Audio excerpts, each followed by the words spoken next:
Hola, Numergente, bienvenidos a todos. Hoy la sesión que vamos a tener va a estar enfocada a la introducción al álgebra, pero es una introducción que a mí me gusta hacer porque a mí personalmente me gusta mucho como entender hacia dónde vamos y muchas veces me gusta saber de dónde venimos. Entonces, esta introducción que quiero darles es mostrarles un poco el contexto de donde surge gran parte del álgebra que se estudia en el colegio, porque cuando uno hoy en día, digamos, en la matemática se dice álgebra, ni siquiera se refiere como a esa álgebra antigua que estaba muy basada en ecuaciones o lo que se estudia en el colegio. Entonces, lo que quiero hoy es mostrarles un poquito de dónde sale, cuál ha sido un poquito el camino que ha tomado para llegar ahorita. Y yo creo y confío que viendo un poquito dónde viene, nos demos cuenta de la importancia y por qué es algo que podemos disfrutar aprender en el colegio. ¿Listo? Entonces, permítanme acá, voy a colocar una presentación e iniciamos. ¿Listo? Listo. Eh, yo quiero mostrarles entonces, como les decía, un poquito lo que es el lenguaje algebraico y de dónde nace. Y para eso, quiero que vean este mapa. Entonces, claramente reconocemos, y más ahorita en estos tiempos, reconocemos muy claro toda esta parte de Europa, Asia y África.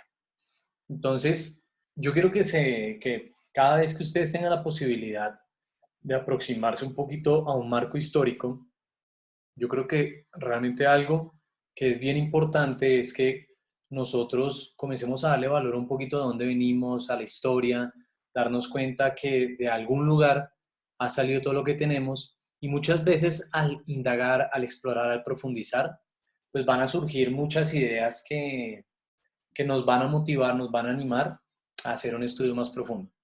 Ahorita lo que yo quiero mostrarles antes de irme a esos inicios del álgebra es darles un contexto rápido de cómo fue. Entonces, lo que quiero primero que posemos nuestros ojos es en dos lugares que son, primero, toda esta zona de Egipto y toda esta zona de lo que se conocía como la antigua Mesopotamia.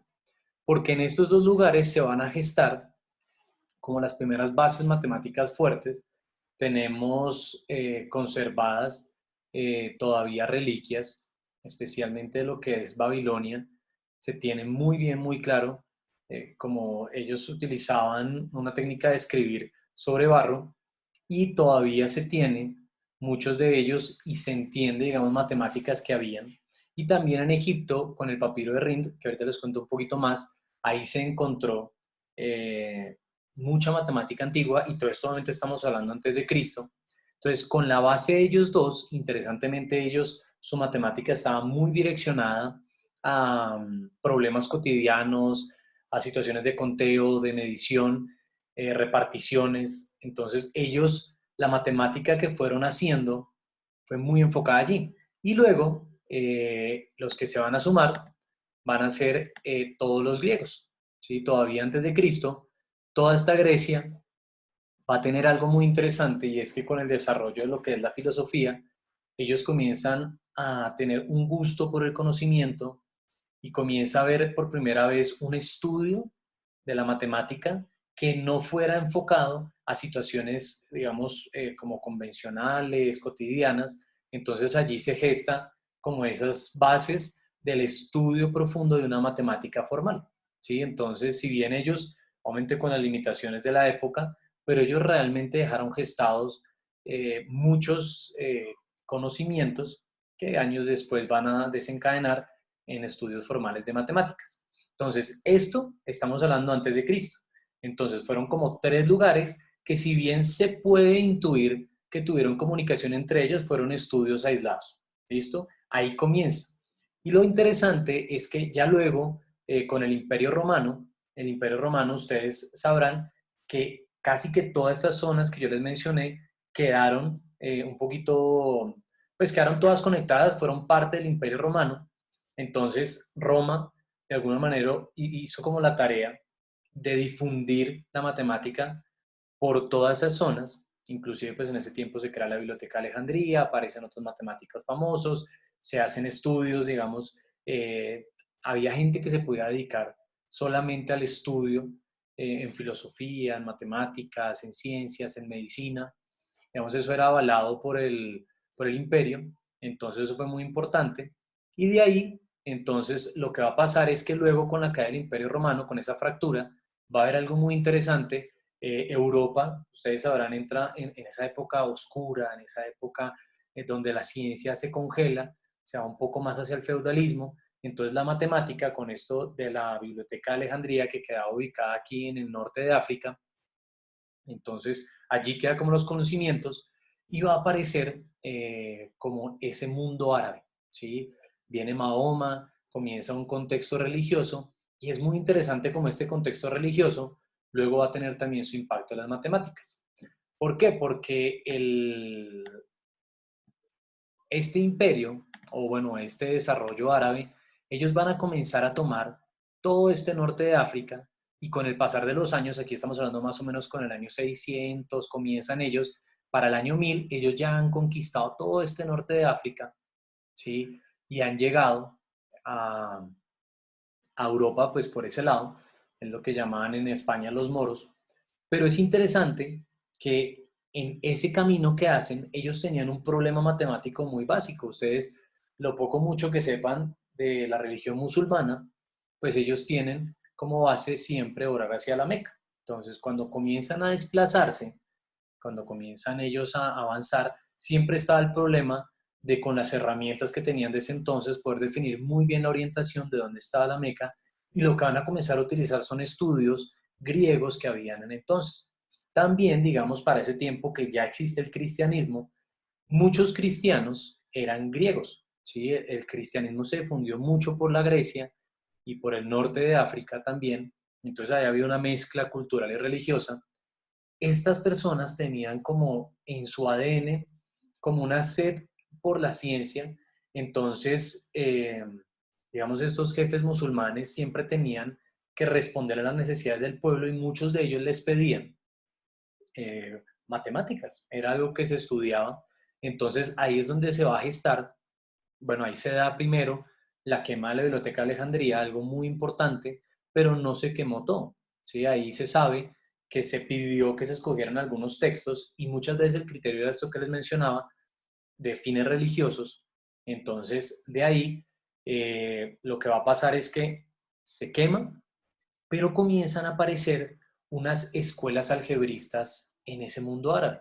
Entonces comienzan a haber una mezcla, ¿sí? Que incluso se sabe que ellos van a tocar algo que yo no he mencionado y era que por acá en la India comenzaron a aparecer estudios también y finalmente no están tan lejos. Y en este mundo árabe se va a dar una mezcla de la Mesopotamia antigua, de esas matemáticas egipcias, de esas matemáticas griegas, de estas matemáticas hindúes. Y esa mezcla incluso, por ejemplo, un gran fruto que tiene para nosotros es que los números que nosotros conocemos normalmente del 0, 1, 2, 3 al 9 se van a gestar ahí. Ahí es donde se comienza a construir nuestro sistema numérico decimal. Ahí es donde se van a poner los símbolos. Ahí comienza a gestarse todo eso.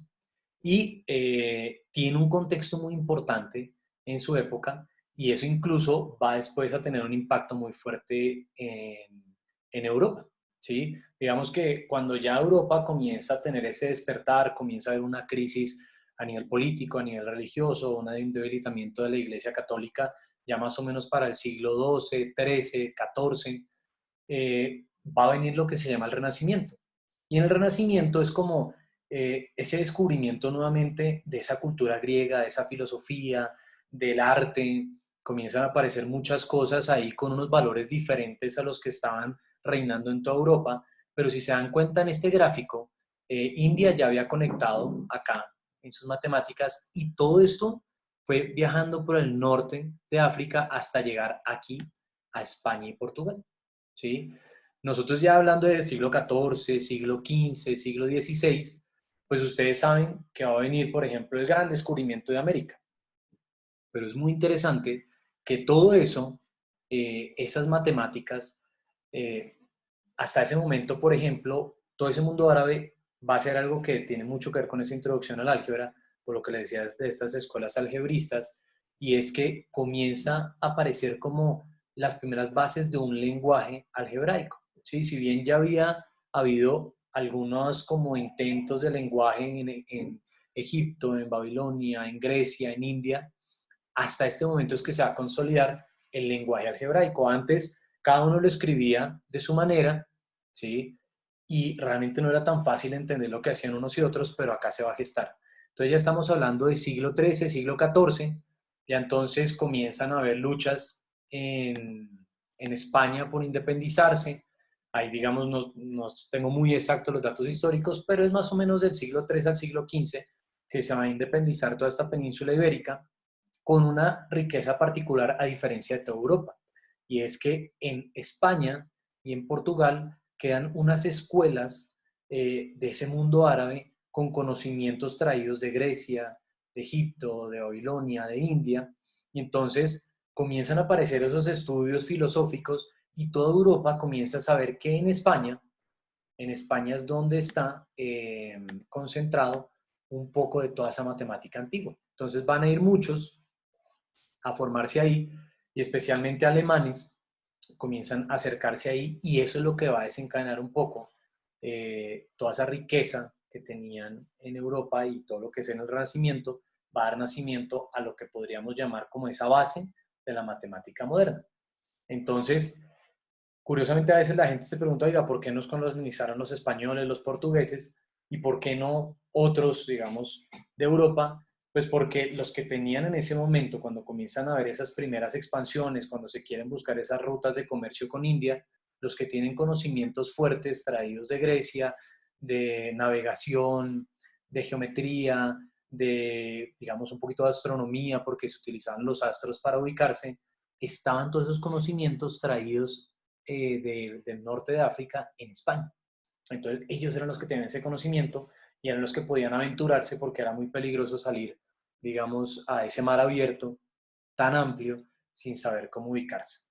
Entonces quería darles ese contexto porque ya luego es en Europa donde desde España comienza a brotar y comienzan a formarse y comienzan a aparecer escuelas en Alemania y ya comienzan a sumarse franceses, comienzan a sumarse muchos más europeos a un estudio de las matemáticas y comienza ya un desarrollo mucho más amplio y especialmente comienza a sentarse lo que es el lenguaje algebraico. ¿Listo?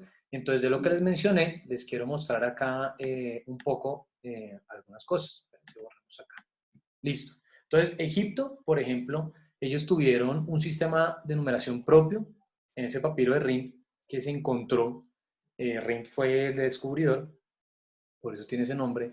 En ese papiro habían muchos problemas matemáticos de la época y es interesante que ahí aparece, ellos utilizaban la cosa, ¿sí? Aparece pues solamente en la traducción, se entiende que están hablando de algo y ese algo es un número desconocido. Es interesante porque eso es la primera vez que se utiliza como algo para denominar una cantidad desconocida, que es lo que hoy en día pues comúnmente ponemos una X, una Y en álgebra, pero ahí ya había aparecido. Entonces, un problema que aparece ahí es, por ejemplo, como se menciona ahí, un montón y una séptima parte del mismo es igual a 24.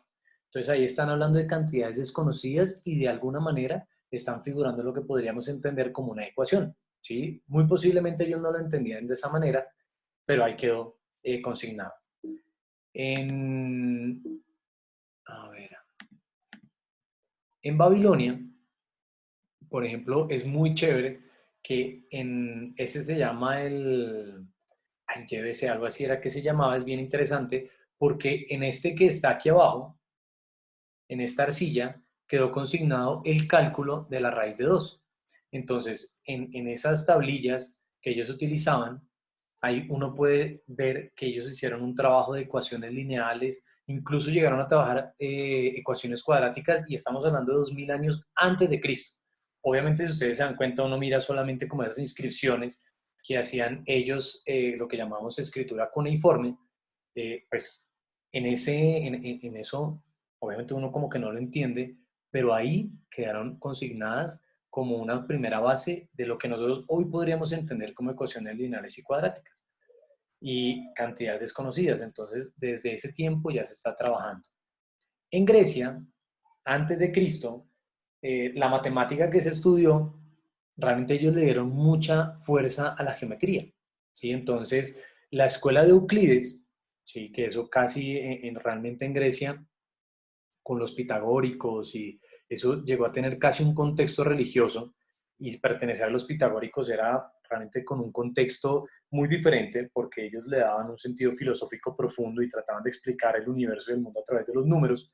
Entonces realmente tenía para ellos un contexto profundo. Termina desencadenando estas escuelas geométricas en donde comienzan a través de la geometría tratar de explicar el mundo y comienza a haber como una fascinación en tratar como de, con geometría, tratar de profundizar, de generar conceptos, y aquí va a pasar algo desde la escuela de Euclides, y es que comienzan a ver formas y demostraciones racionales, digamos, lo que podríamos llamar formales, ¿sí? Comienza a aparecer lo que se llama la axiomática, y es comenzar a tener unos axiomas sencillos que nadie puede refutar y tratar de hacer demostraciones mucho más profundas que van a derivar, inclusive muchos en geometría vimos esas demostraciones de teoremas, todo eso comienza a gestarse aquí en Grecia. Con un lenguaje, obviamente ustedes en el gráfico que están viendo, ahí aparece A más B, no sé, ellos no tenían ese lenguaje como tal, pero sí trabajaban mucho y digamos de Euclides sí están guardados algunos escritos de cómo manejaban la geometría y comienza a verse una relación interesante entre la geometría y lo que llamamos álgebra. Entonces, por eso en esta introducción es interesante que lo que ustedes estudian de álgebra ya está desde el siglo III antes de Cristo. Diofanto fue como lo que llamarían un outlander, alguien de su época, alguien como salido de tono, porque en ese tiempo todo el mundo la matemática la hablaba en geometría. Pero él fue el primero que trató de salirse de esas matemáticas geométricas y tratar de ir como una matemática más abstracta. Y lo que él trató fue tratar como construir sistemas algebraicos con un lenguaje propio. Inclusive Diofanto es de los primeros que se encuentra registrado que escribió una ecuación como tal pensándola de esa manera, tratando de darle un lenguaje, tratando de poner signos, tratando de poner un signo de igualdad, tratando de colocarle símbolos a lo que sería la cantidad desconocida. Entonces, ahí, por ejemplo, en ese que ustedes están viendo, de alguna manera, esto que ven aquí es un poquito como se veían los símbolos para él, ¿sí? Entonces, ahí está escrito una ecuación. No la entendemos porque es un lenguaje que no manejamos, pero ahí hay escrito una ecuación. Entonces, de ahí es bien interesante que se sabe que, digamos, Diofanto obviamente fue muy rechazado en su momento. Gracias a él no se perdieron sus escritos, quedaron consignados en la Biblioteca de Alejandría. Eh, Nadie, digamos, le dio mucha relevancia en su momento, pero en ese paso que yo les dije, de la quema de la biblioteca, de todos esos conocimientos que viajan por el norte de África y llegan a España, cuando comienza Europa a tener ese renacimiento y van y miran todos estos textos, uno de los que llama la atención es este de Diofanto. Y este de Diofanto es el que otros matemáticos como Viet, como Descartes, van a utilizar para hacer una construcción de un álgebra diferente. Y entonces, casi que hay una teoría y es que si a Diofanto le hubieran puesto atención en su tiempo, eh, con esa base que él dio y la construcción que hace en el Renacimiento en base a lo que él hizo, es lo que va a desencadenar como una serie de siglos, el 15, el 16, el 17, en donde comienza una carrera matemática por tratar de explicar el mundo con esta herramienta que son las ecuaciones que surgen de esto que hizo Diofanto. Cuando se conocen, inclusive hay un estudio en matemáticas, uno puede estudiar en una facultad de matemáticas hoy en día, que son las ecuaciones diofánticas, que realmente pueden llegar a tener una complejidad bastante alta. Entonces es bien interesante como allí, en el siglo III, en el año 200-290, se hizo un trabajo matemático que no fue apreciado en su tiempo, pero que va a ser el desencadenante en el Renacimiento para una matemática que nos va a permitir explicar el mundo y llevarla a un plano que nos va a dejar, digamos, dar paso a lo que más adelante va a ser tecnología, ecuaciones que describen movimiento. Cuando ustedes estudian en décimo las ecuaciones de Newton, si bien ya es una conexión un poquito más amplia, Newton ya tenía un lenguaje para expresar esos conocimientos y ese estudio que él quería hacer, que surgen de esto que se hizo en Grecia. Entonces, hay que apreciar eso. Los árabes, como les decía, los árabes, ellos realmente tienen una importancia muy grande porque van a hacer una mezcla completa. Ellos hacen un trabajo de ecuaciones bastante amplio, hacen una álgebra geométrica cogiendo como esa escuela de Euclides, tratando de llevarlo un poquito más a una álgebra abstracta donde no sea necesario dibujar cosas. Eh, Muchos de ustedes habrán estudiado con el álgebra de Baldor, pues en la portada de Baldor, ese que aparece ahí es Al-Khwarizmi, que fue un algebrista muy importante, que trabajó bastante ecuaciones y que a él se le atribuye mucho como ese desarrollo de esa álgebra que se estudia en la etapa escolar. ¿Sí? Entonces, los árabes tienen además la importancia de haber desarrollado el sistema numérico decimal con el que trabajamos. Ahí aparece ya la numeración formal, ese sistema decimal, posicional. Eso fue realmente un legado que ellos dejan para siempre. Entonces, en ellos, por ejemplo, hay cosas bien interesantes y como para cambiar un poquito de todo este cuento que les estoy echando, pues quiero detenerme un momento para mostrarles un ejemplo de algo de lo que ellos hacían que nos ayuda mucho. Entonces, quiero que observen bien ahí, quiero que observemos un momento eso que está ahí. X al cuadrado más 10x igual a 39. Eso es una ecuación que muy posiblemente aquí en Colombia se estudia en noveno, una ecuación cuadrática, tiene formas de desarrollarse, se puede intentar hacer por factorización, se puede utilizar la fórmula cuadrática, pero hay un gráfico que está dibujado. Entonces quiero mostrarles un poco de cómo era que se trabajaba el álgebra y la geometría en aquel entonces en esas escuelas. Entonces, ahí les voy a mostrar aquí.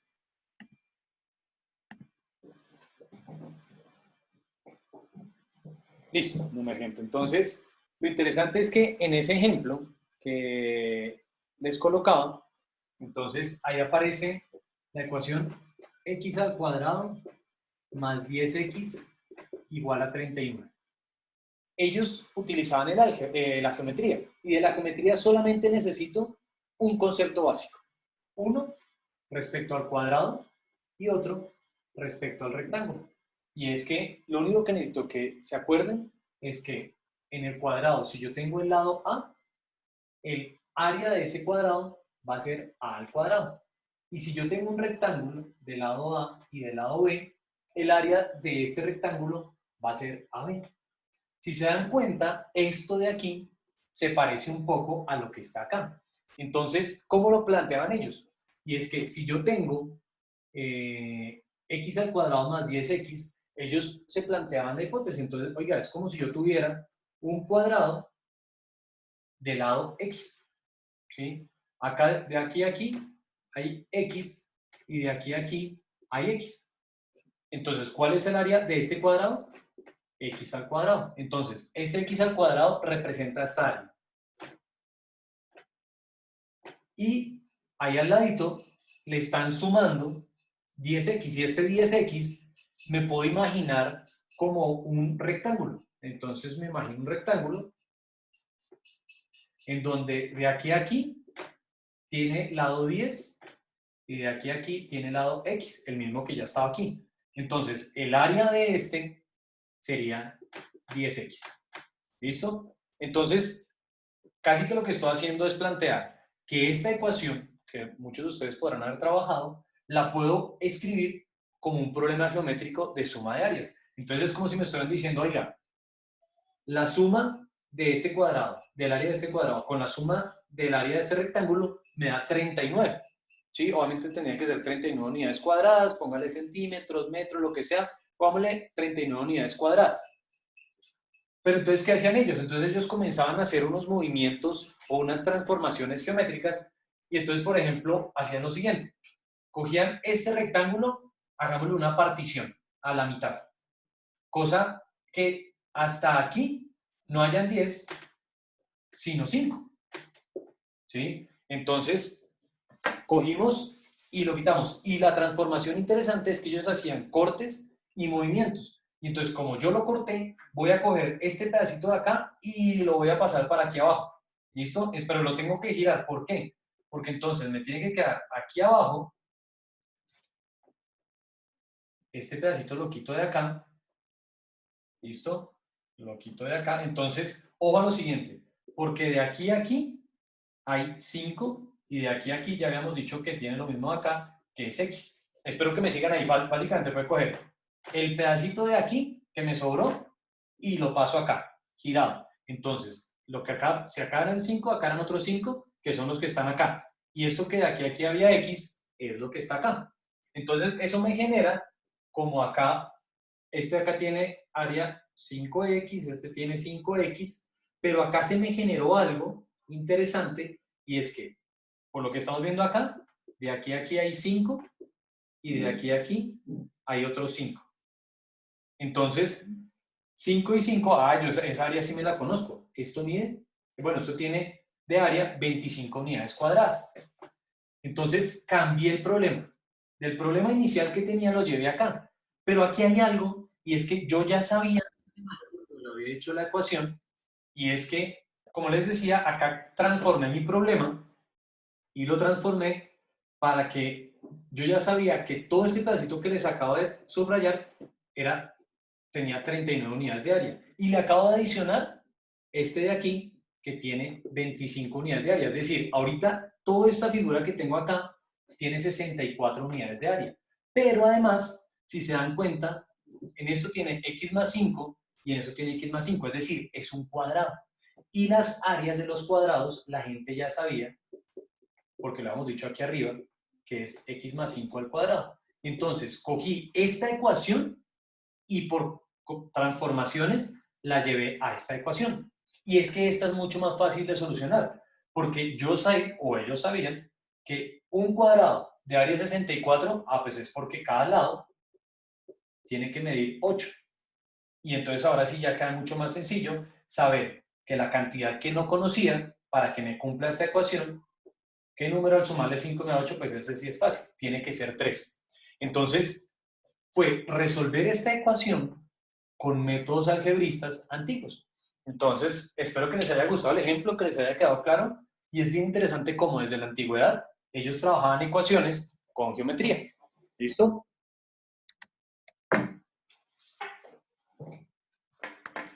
Entonces, esperen un momentico, volvemos acá. Listo, regresamos. Entonces, gente, les voy a terminar la historia para que esta introducción a la álgebra les quede completo, porque luego de este trabajo viene lo que les decía que es el Renacimiento. Entonces, hay otra cosa que nos ayuda mucho, es la invención de la imprenta, porque va a ayudar a la difusión de artículos matemáticos. Antes, pues había una copia en la Biblioteca de Alejandría, y si bien se hicieron otras copias, pues no era de manera masiva, porque transcribir esos libros no era sencillo. Pero con la imprenta, pues iba a ser mucho más fácil. Aparecen, por ejemplo, matemáticos como Viet, ya en el siglo XVI, que comienzan a utilizar, por ejemplo, ya lo que es el lenguaje común, el abecedario que se manejaba en latín, que ya incluyen letras que conocemos como la A, la B, la C, comienza a utilizar vocales para cantidades desconocidas y comienza a desarrollar una notación especial. Por ese tiempo, inclusive, es bien interesante de artículos que nos muestran de dónde sale que la suma sea esa cruz, que la X sea de esa manera, de dónde sale que la división se hace palito con esos dos palitos con esa rayita, por qué, por ejemplo, el igual es así. Entonces, los que no sabían, por ejemplo, por qué el igual es de esa manera, pues sencillo, porque decían ellos, no hay nada más igual que dos rectas paralelas. Entonces, de esa manera. Entonces, ahí comienza ya lo que podríamos denominar una álgebra simbólica. Y por último, pues quería mencionarles solamente con Descartes, que ya él es el que comienza a introducir que se utilicen letras del abecedario para cantidades desconocidas y comienza a designar que, por ejemplo, se utilicen las del final del alfabeto, X, Y, Z, sean las que se utilizan para cantidades que no conozco, y las del principio para lo que se llamarán coeficientes, que eso ya será otro tema. Y él comienza, por ejemplo, a dar un tratamiento de ecuaciones y comienza a plantear, eso que dice ahí es que una ecuación puede tener tantas raíces o soluciones como dimensiones tiene el grado de la ecuación. ¿Qué quiere decir? Que si tengo una ecuación de grado 1, es decir, que el exponente más grande es 1, va a tener una solución, el de grado 2 tiene dos soluciones, y se comienza a plantear un problema histórico bien importante, y es que desde el álgebra de los árabes ya habían dado solución a ecuaciones cuadráticas. Entonces comienzan a plantearse, oye, y si la ecuación es cúbica, ¿será que yo puedo hallar una fórmula para solucionar eso? Y viene todo un desarrollo matemático tratando de responder a estas inquietudes. Entonces, vamos a hacer un alto aquí, porque en esta sesión lo que yo quería era mostrar un poquito el marco histórico de lo que son las matemáticas y especialmente del álgebra, porque si yo sé de dónde salen las matemáticas, si yo sé de dónde surgieron, por qué fueron importantes, eso debería animarnos a tener como una actitud diferente en el momento en que aprendemos. Hoy en día, cuando en el colegio se plantea estudiar álgebra, lo que se quiere son poner problemas históricos para desarrollar un pensamiento lógico y matemático, sabiendo que son problemáticas que hace muchos años, eh, digamos, fueron importantes. Hoy en día, muchas veces muchos me plantean es que, ¿para qué más servir el álgebra? Yo no veo que nadie lo utiliza. Y si le preguntan a un papá, le preguntan a ustedes, oye papi, ¿cada cuánto tú tienes que factorizar? Pues él lo más probable les va a decir nunca. Los únicos papás que responden, no, yo sí tengo que factorizar, son los papás que sean profesores de álgebra. De resto, muchos dicen, nunca lo he tenido que hacer. Pero en el estudio de este tipo de problemáticas históricas, realmente se nos plantean retos al pensamiento que nos van a desarrollar nuestra lógica matemática y que en otro tiempo fueron muy importantes para el desarrollo de la ciencia moderna, de la tecnología, del estudio de la naturaleza a través de la matemática, y eso fue lo que desencadenó muchas cosas, muchas maravillas, poder crecer en la rama de la física, de la astronomía, de las ciencias, de la ingeniería, y todo eso fue gracias a tener un lenguaje algebraico. Entonces, muchas veces, el que nosotros honremos y respetemos como este legado realmente nos anima y nos motiva para que tengamos una mejor actitud en nuestras clases de álgebra. Entonces, espero que con esto les haya gustado esa introducción.